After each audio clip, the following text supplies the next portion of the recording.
We are watching on you.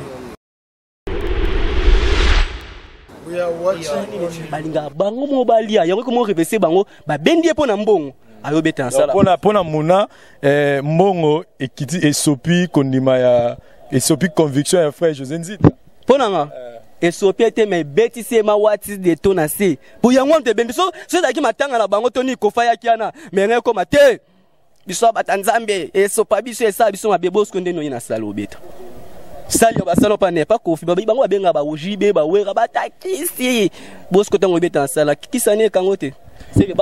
Merci. Bonsoir à tous les fidèles de l'aide de l'église. Vous êtes ici en direct de l'aumônerie de la diaspora. Vous suivez le pasteur Salomon Kanina, le seul de l'aide de l'église dans son émission. Je pense bien, sans plus tarder, je voudrais entrer dans le sujet. Haute ligne de la production, il y a un concert où Kofi Olomide a dit que produire. Nous avons vu son frère José Nzita. Alors nous avons suivi la vidéo je pense bien depuis le Bikuna. C'est-à-dire ceux qui ont vidéo c'est-à-dire en ligne, c'est pour que la réaction. Devant des pareils cas, je ne me tairai jamais jusqu'à ce que la vérité est un peu libérée, puisque nous allons de l'église, nous sommes là pour veiller sur l'église, la mission que le Seigneur nous a confiée pour que son église soit une église de la Philadelphie, ni tâche, ni rude. Alors, la ligne à s'adresser, j'ai fait un effort pour appeler le Bonabiso José Nzita par téléphone pour vérifier cette information. Partout, il y a des banderoles, on a fait des banderoles, le Kofi central, produit José Nzita, tout on sort des banderoles partout, bâtir les banderoles. Voilà. Alors, j'ai fait par tous les moyens pour appeler le José Nzita, je ne sais pas, peut-être que le monde il appelle Mani Outi l'Afrique ici, effectivement. Il a vite pensé que les gens n'ont pas bien pour Batunaï Kamwana. Il a bien plus de 8 fois, s'il vous plaît. Il y a 10 minutes ou 30 minutes, il y a besoin de capter et par après, il y a un téléphone. Un numéro, je vais vous donner son numéro. Je ne sais pas alors, nous avons le numéro on appel fixe, téléphone fixe, numéro mon est 0027 12 3D 3. Et c'est le suite des numéros j'ai appelé à maintes reprises, je prends le seul comme témoin. Na bengio à maintes reprises, plus de 7 ou 10 fois même. Na bengio avec car il y a des temps différents, au téléphone. N'est-ce pas au numéro plus 243 81 50 83 déjà cette année numéro de M. Zali plus 243 999 55 85 32 voilà ça va numéro na uti ko bengela numéro de téléphone yo ko bengela ya mwana akati numéro mususu puisque moni di appel d'Afrique du Sud ayebi malamu ke bazo benga pa likambo ya production wana boyo ya appel la ngai et continue à répondre na boyo tika message na ngai na frontière à ligne face à face mais est-il que comme banderole déjà ils ont déjà publié ils ont déjà dans les médias banderole déjà médias on doit répondre par médias parce que banderole c'est une partie des médias déjà parce que médias faut répondre par médias puisque yo ça là tout défi par médias. Nous allons souligner quelque chose qui est très important.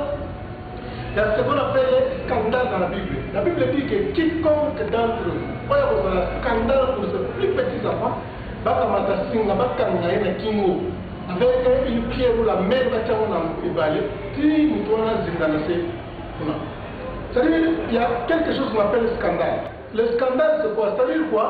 À partir de la banderole au Kofi central produit José Nzita, il y a beaucoup de gens qui ont scandalisé dans la banderole, c'est notre banderole, beaucoup de gens qui ont scandalisé. Dans la libre intervention, il y a des bélés qui sont pour, qui sont contre. Écoute une chose, dans les choses de Dieu, l'élection est de la ratée. La majorité, je peux parler même de 99% peuvent accepter que non, on peut conserver. C'est 1% de boy qui concerne le bêtement. Nzambe à cause de la minorité. Ce n'est pas forcément dit. Tu as chanté derrière quand tu vois la majorité, la foule et tout comme ça. Vraiment, c'est moi la majorité. la minorité. C'est-à-dire quoi?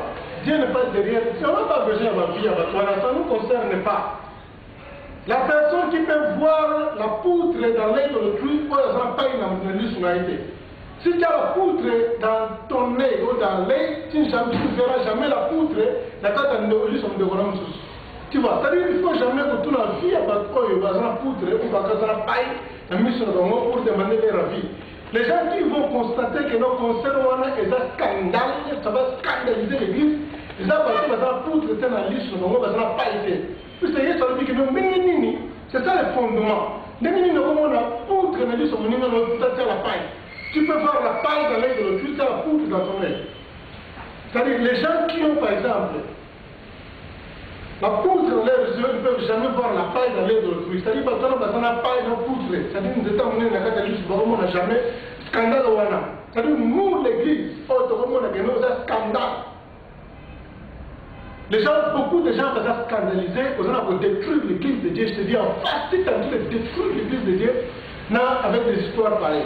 Quand on a fait une mission et leur moment on va te dire, j'ai vu vos messages. Parce que c'est le moment où on s'est pardon à leur moment et pour le bail de nos confiances produire pour faire le putain tout consort.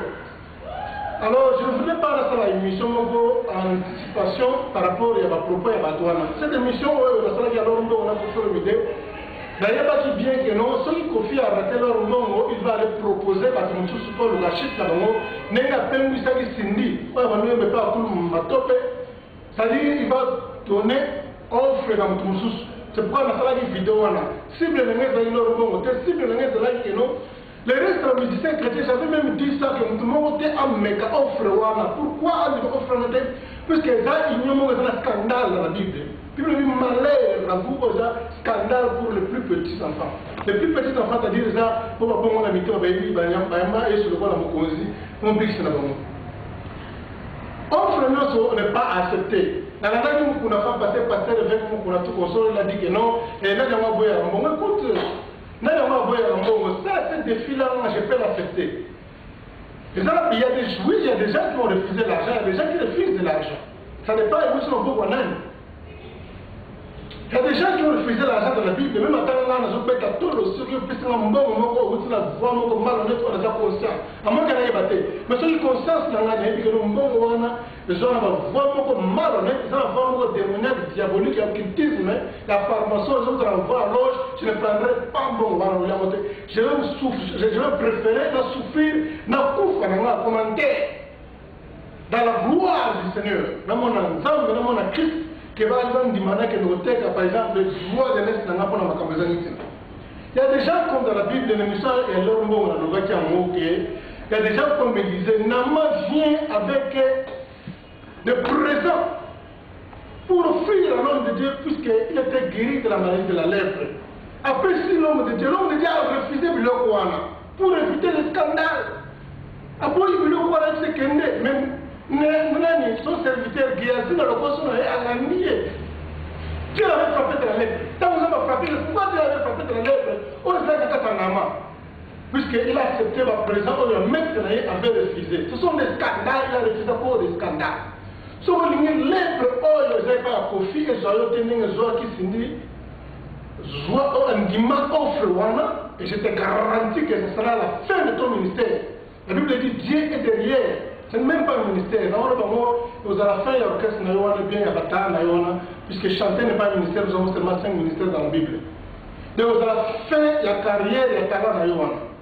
L'être oyo, offre leur nom à Boyango, oyo, Élysée, à Boya qui est pas Nama, Géasi a son nom, maintenant toi tu es Géasi, vous allez Géasi, vous allez Yolandi, Géasi, l'être oyo, vous allez Géasi.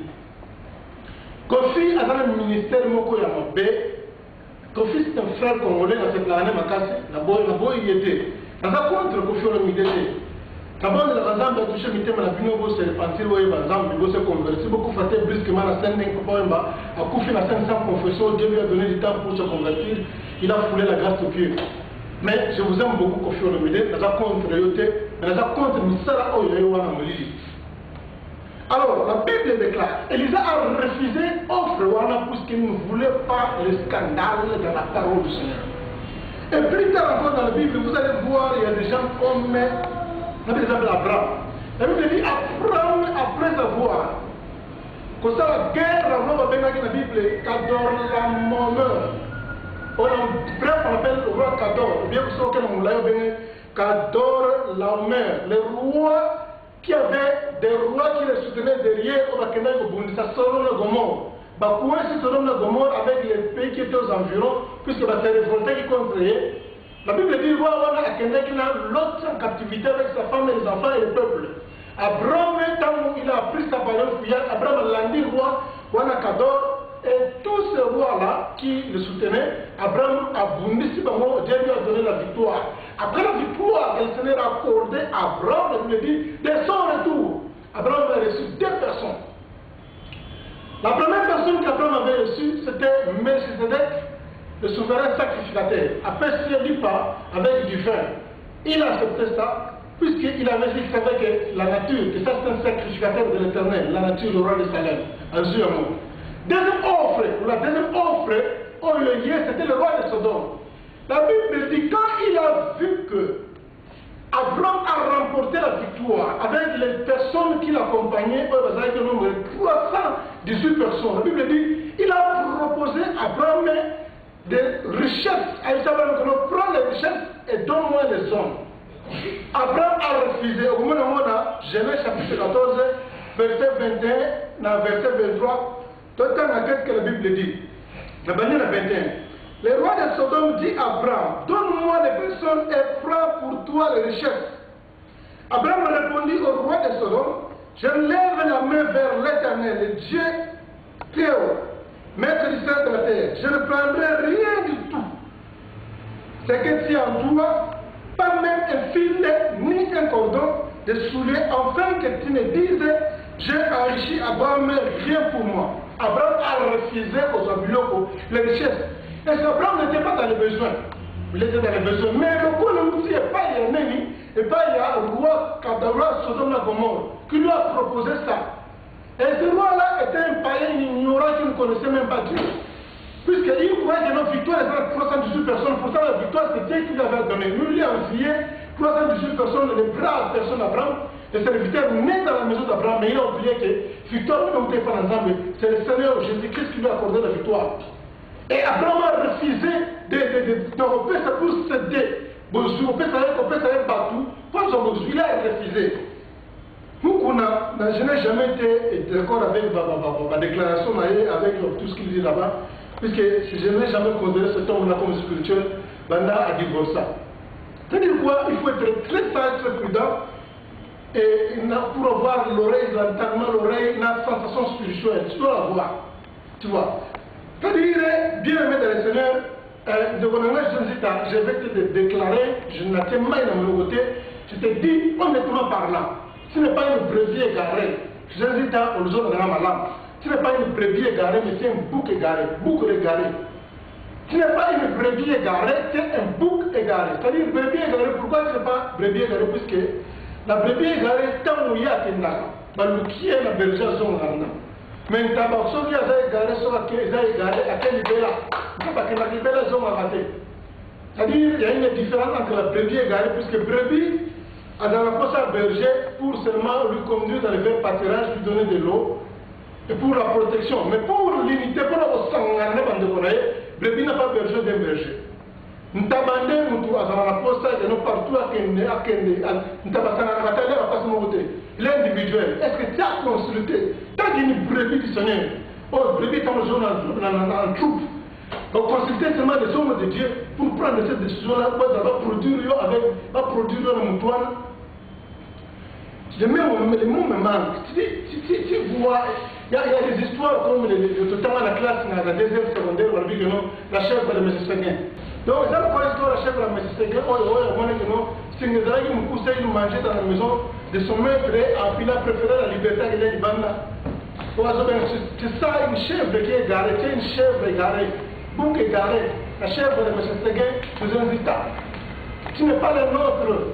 Banda Kout Makamama, ce n'est pas le nôtre. Tu vois, même dans le livre de la deuxième secondaire, M. Séguin avait plusieurs chèvres qui se garaient dans les montagnes pour chercher quoi? Le pâturage. Et dans le texte, on dit que non, un bon matin, comme M. Séguin achevait du lait à sa chèvre, et elle lui dit dans son dialecte, écoutez, M. Séguin, je m'ennuie chez vous, laissez-moi aller dans la montagne. M. Séguin s'est créé et dit, ah mon Dieu, elle aussi. C'est-à-dire que la chèvre, M. Séguin, si nous avons un coup, si nous avons un coup, il faut qu'il y ait des bandes. Il y a des loups là-bas. C'est-à-dire, je manque les mots, j'invite à ceux qui ont eu ma fille à juste à l'âme.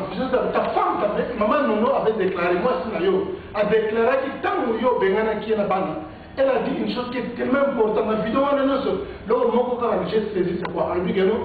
Je vous invite à envoyer, puis on a moi c'est cas, à d'abord à l'élo. Je vous invite à envoyer, puis il y a tant de peut-être qu'il y a beaucoup de c'est cas, à d'abord à l'élo. Témoignage, je vois les outils dans le Nayo. Témoignage, je vois les outils dans le foyer Nayo. Et outils dans la chair, l'autre c'est ça. Témoignage à Moussou, nous avons bien besoin de la montagne à l'humaine. Ceux qui m'ont assis dans la petite déclaration, il y a eu une identité dans le jour. C'est ça le bouc égaré, on a vu le bouc égaré, ce n'est pas une bébé égaré, bébé à son âge, c'est un bouc égaré. Et ça, là, on ne m'a pas cité sur une fille à produire, bonne chance. On souhaite vraiment aller à la malade, bonne continuité. Ça, là, on passe dans le développement, là, on va vous leur bon ensemble, c'est une brebis d'Internet. C'est une vraie servante de Dieu avant l'ensemble. Dieu fait du bruit, croyez que non, pas ici, mais des boucs qui sont dans la gauche de l'éternel, Bayoka Raté. Là, nous, on a le bénéfice, puisque je sens que je suis choqué à ça, et je dis que ça ne m'a pas cité. Ça me fait rien.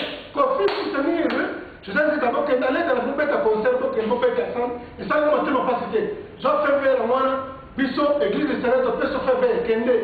Pour la puissance, nous ne le considérons pas comme le nôtre, il n'est plus le nôtre. À ça, pour que Gary a Kenda, moi, si on a le bac qui vient que, je vous invite à ça, il y a un bon moment, c'est ça. La Luki vidéo, la Luki, on prend une parole, moi, si on a une autre bac, non. Je vous invite à vous qui il y a album, il y a Karawana, il y a Mosé Kaza, le Luki, on a plus que vidéo, je vous invite à faire ça bon, pas avocat, il faut faire ça. Pour que ça n'ait pas d'arrêt, donc, avocat, je vous amène à faire d'arrêt, la vidéo, on a tout bêté, on a YouTube, ils ont ensuite mais, bateau, on a une vidéo, on a un les gars qui ont le bac.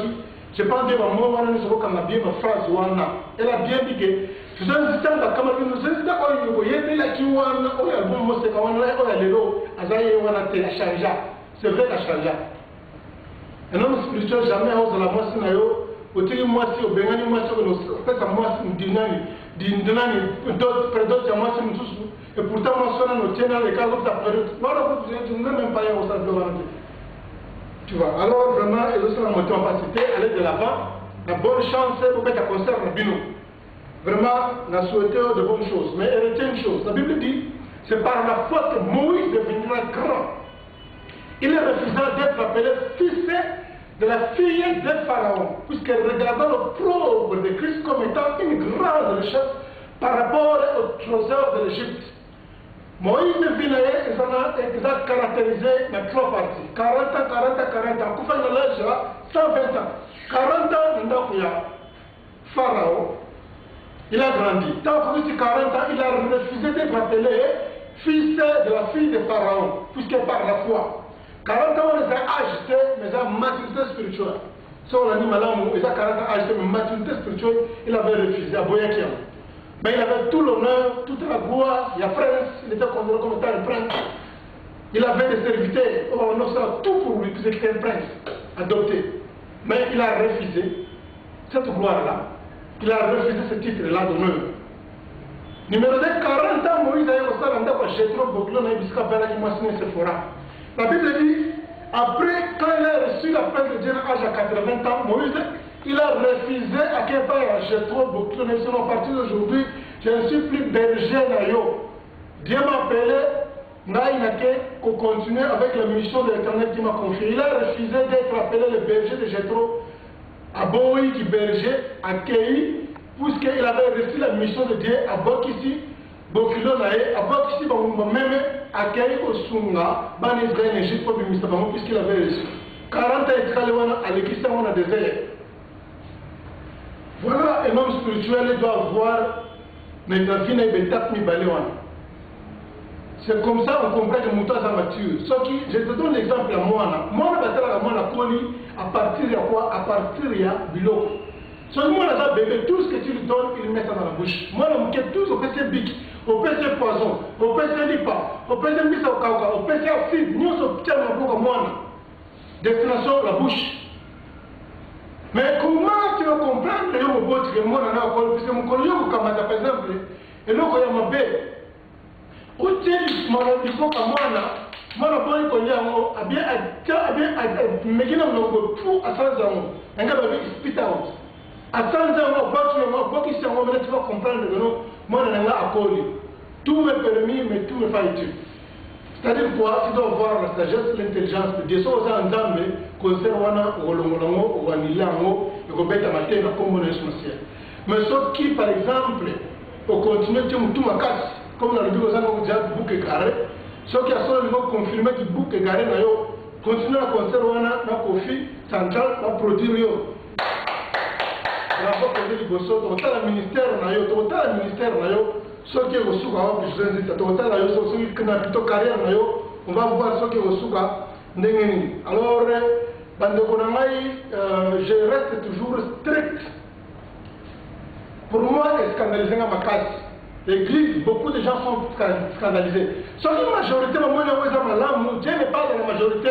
Qui vous a dit que Dieu est dans la majorité? D'abord, les gens qui sont nés de nouveau au monde, les chrétiens qui sont convertis au monde, la minorité ne va la majorité. Et la Bible dit petit troupeau, on appelle les petits troupeaux. Soit sacré, car je votre Dieu a jugé pour vous donner le royaume. On nous appelle les petits troupeaux. Sommes minorités, sommes kémakas. Sommes même dans le monde entier, les gens qui sont nés de nouveau convertis, peut-être nous sommes en dessus à 2%. Pour dire que non, ce n'est pas dans la majorité, c'est dans la majorité. Quand on était en or, les gens sont pour eux, c'est pas dans le monde bêté. Alors tout le monde va bêter puisqu'ils ont la poutre dans les yeux. Comment ils vont faire la paille? Ils ne feront pas ça. Voilà, c'est un peu ça. Et vraiment, Zambé a fait mon avis, Makasi, Biska Bozali, vraiment, que Dieu vous bénisse beaucoup. Nous avons fait une vidéo, ils ont fait la ligne Makasi, la musique, vous avez Zambé, Zambé a fait Moussa Rabino.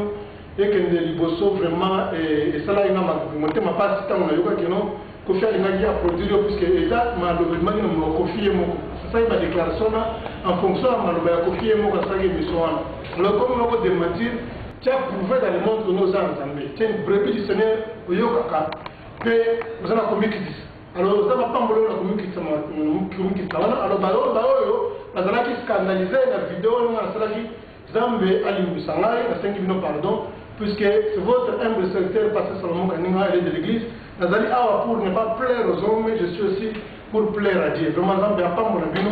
Tout le monde a une émission Oyo, les heures d'enseignement. Vraiment, elle est de l'église, vraiment de bonnes choses. Que Dieu vous bénisse. N'oubliez pas, Jésus-Christ est roi du Congo. Tout ça, la vision de Simando Nabiso, allez mouloto, Atika Biso pour nous bondela. Abelé Nabiso, ya Congo, toujours pour nous voyer. La délivrance du Congo ne viendra que à travers les Seigneur Jésus-Christ. De mon amour, le Seigneur te donne beaucoup de temps de se repentir, de se convertir, et faire l'ensemble, et l'ensemble. Ton temps, qu'est-ce que tu dois faire? Saoul, que non, après, quand il était aveugle, Dieu l'avait frappé de l'aveuglement. Après 3 jours, il a demandé que dois-je faire? Zambé, Aïbsaki, l'Ovalinaki, au Salo. Zéro, la moquilité, il va pas un bakou, sur la podium. Brusquement, Dieu lui a donné beaucoup de chances pour se repentir. Amimi, il n'a pas tiré attention, n'a pas Zambé à continuer la vie, il y a des ordres. Azul même pas temps à confesser, azul même pas temps à consulter un serviteur de Dieu, qui n'est pas confié brusquement à podium à créer. Ceux qui ont tourné, on ne sait jamais, mais bon, on va changer camp. Vous avez un camp, changer camp. On va confier le leader, Zambé, l'Ingé. Kester la Kofi, Kofi na Kester, King Kester la Kofi, papa ma Kofi. Souhait maintenant ces alliés que non après, bango ne se zanani, ils alliés yo, nous devons la 3e personne. L'animal va vider belé, mais ça va l'igner ma case. Tu vois que ta fille n'a pas eu son massia. Il n'est pas tard, Zambé à Olim, il va te donner une longue vie malgré ce abattoir. Vraiment Zambé ça va. Sinon c'était le passé sur mon caninga. L'aide de l'église de l'homonie de la diaspora congolaise, votre humble secrétaire. José Nzita, Oyaza bon frère en Christ. Pour la coquette, soyez bien on est. En fait, n'a évité, mais et bêtira pendant une longue quoi. Donc, mon père a produit José Nzita. Est-ce que ça a pesé déjà un producteur ou un chrétien va produire mission au qui? Et c'est ça là, tout le bon bien. Est-ce que déjà producteur mon chrétien ou a produit un cas chrétien, Aya a produit un mission au qui? Déjà ça, oh to ben a mission au qui? Déjà ça là. En tout cas, je sais pas, mais mon père a produit José Nzita. N'invité parce que comme on a pas point mon robot et vous avez des conditions mon à remplir. Oh José Nzita en tant que chrétien. Na le but que mon père a Satan mais total na ma monde ni kindaka. José Nzita en tant que chrétien et dans des conditions mon et Luka à remplir. Ce qui va exiger en tant que chrétien moi remplir en exact au soukandé. Net pas condition ni net pour na yo condition ni ko faire le mida reposer José Nzita remplir. Rozala kaka. Net na ba pona ba concert ya te bi ke ba concert moi bien arrêté camarade. Yo bangara que jour na bien. Voilà, ce n'est pas que non. Moi parce que mon père venait dans un sponsor naé, en local la concert où il y a produire, moi produit wana oyo et aza sponsorisé et comme José Nzita lobani. Tu vois, mon te ga tindi ba na débauche. Il penda na ninga ma bête mais à permettre quand même débauche parce que ba te ki amsou moi bière, moi moko, moi copo, atayo moko, et puis ezo bala na te. Lieu na lieu za na maram nango. To ya stade poto beta bali. Comprendre. Jamais to roya stade pour to sanine. Na ebité to yeneti na ko lo bandi na to yeneti stade pour to stade danse ou bien nini non. Donc lieu na lieu za na maram nango. Lieu na lieu za na maram nango. Mais ça loin les salle et spectacle, les salles pour na oui mon office central les place moins commercial pour produire né mutuboy mais tout ça peut un producteur au ba chrétien. Toi, un producteur au bas chrétien, en tout cas, on a un beau temps, on a un journal, on a une place. Producteur chrétien, produire. Ok, ce qu'on a tout nayo, producteur va produire José Nzita, va produire frère Mike Kalambay. Est-ce que vous avez un dame n'a pas pour le bague au hasard chrétien, que vous faites à non, on n'a pas dit ça. On a juste dit que mon producteur va produire Mike Kalambay, banane, ni n'a pas un moko. Azo produit un chrétien, pour à tombola. Comme Nzambe ou bien nini, tu vois. Donc il y a un autre loba que non mon pas à diableté mais place na place il y a na makam nango. Vous comprendre. Est-ce que producteur mon chrétien a produit mon pas ou toi produit producteur a produit mission moi mokili de façon qu'on est la moi si bolingo, on est la nzembo bêtise n'importe quoi, mon chrétien dit bien produire ango. Non. Alors ça la montée. Et pourquoi si il faut yé nani mon pas on a le pété que non mon pas au hasard bêtiseur ou quoi mais ça ne cadre pas papa ils ont cadré non pour na yo décision José Nzita Zouya on m'a produit ko fait le média produire na Saint James ils a décision moi ma bé pour na José Nzita. Bon ils ont engagé que yé peut-être Atali voilà ils ont engagé que yé peut-être Atali peut que moi faillite moi montant au mon pas ko proposer na concert moi pourcentage pour na monique non na andimi na yango mais et cadré pour nanga et cadré te atamki et cadré na pour na coquette artiste et comédien na biso non mon pas op to mekano koloba ke mission moko to benga mission mokili producteur moko aza chrétien aloba produire aibisi un quota retraite il y a 2 mois avant la produire yo au moins ba condition des okende de abila mon pas bon photo bando méditer peut-être to mission moko aibisi mission photo bando méditer peut-être 3 kanga verset biblique boye tout ce qu'au contraire, il y a condition de repérer ce que fait José Nzita. Pour mon père, je vais aller en côté. Bah mission me m'a aller en côté. Tout ce au contraire. Bah mission appelle ngam na ba auto producteur appelle ngam na pesi ba condition mon. Oui que Jésus-Christ tant aya qui alba dit que aya qui pour na bato malam, ta qui pour na bato mabe. Tu penses pas que tant sur les opportunités pour na José Nzita à prêcher lilobanza mais na bato ba roya. Non, José Nzita prêche déjà. Ça dit so tali Jésus tant ngina mukila no zalaka na bato ba mauvaise vie. Donc pour na bino ne bomoni que bato wana baza bato yo ba José Nzita ba or au contraire au moins que José Nzita peut ko évangéliser, a repérer bongo la mitema bato belé na bato ba concert jour. Na kaboli bangote. Mais na biso que José Nzita prêche déjà. Ndetoza awa na chrétien, na païen, na soki na mutu nyonso ebi José Nzita, ayoka maté à José Nzita. Pourquoi ne pas nous dire que mon père salima composition nzembo na emo boye, ba yembi yango en featuring na José Nzita, comme ça José Nzita koti ba verset biblique poto moi que non atei. Kasi to lo bango bongo. Bongo ndeto lo baté.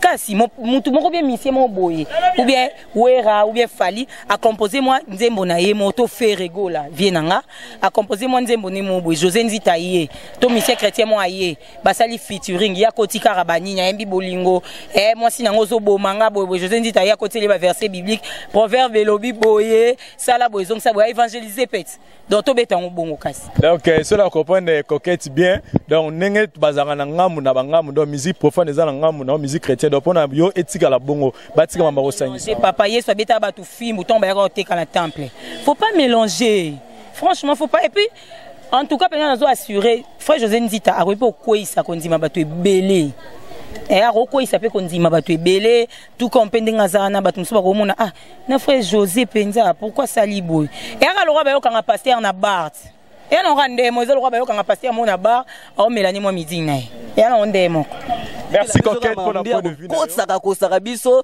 au moins seconde revester bino mbongo c'est que ce ngapena na mbongo na beta bino podium mona jibe ba beta pour l'actiser po so kofi pa ba ninga beta na kofi pa ko mata podium ba beti pe loka kofi ndengo beta na kofi pa ko surprise a mati podium o ki masiko o ki mate ko beta pe kotite ba ko beta pe tango nazala kina mokili ba mimos ko ninga ba ki kofi mo ba mimos pe ninga José Nzita donc to tango makamu na ba ko mo kabola o bino batanzambe o bino batasata tambo kabola siko bongo au moins comme bon et bendio tant qu'on fait le pakola motalika pakola non sani mbangu yo wano yo beta na bestrima ka wana de la kisika bestrima wo beta yango po yo betela c'est que na matanga na bino makam na bino bokota ba kofi bokota ba wera bokota ba jibe botika ko kabula tant bo kabula na yango ni ba frère yango mona na ba pasteur na ba frère yango mona ba mema mara ndenge moko yango ba be comme au sala ma misuba do sala ba mitrash ba misuba sa ma be po anini